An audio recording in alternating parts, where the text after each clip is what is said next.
Is our perception of time merely an illusion of continuous forward movement in a spatial fourth dimension? I mean, yes and no. Time is very real. It's just that time is space, and space is time. Space-time.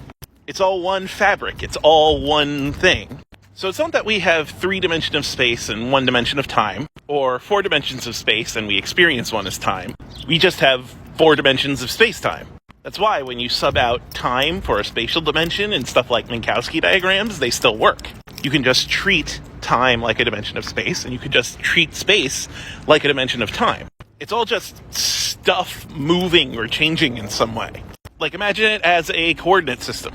At any given point in time, you could take a particle, or even like a group of particles, like a person, and describe its location using coordinates, x, y, z, and t.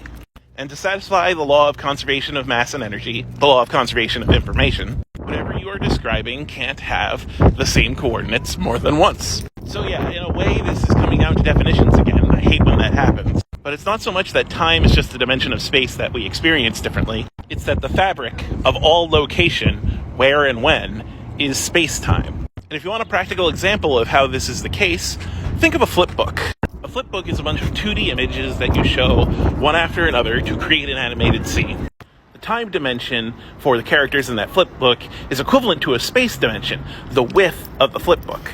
Each page that flips is a tick of time, but those ticks are all stacked up on each other as pieces of paper.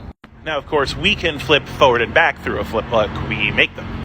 But imagine instead, somewhere out in the cosmos, in a place where no one can reach, and a light cone completely cut off from everything else. There's an immensely long flip book, and the Big Bang started it flipping, and that flip rate had never changed. To the characters in that flip book, time just always progressed at the same rate, just like it does for us.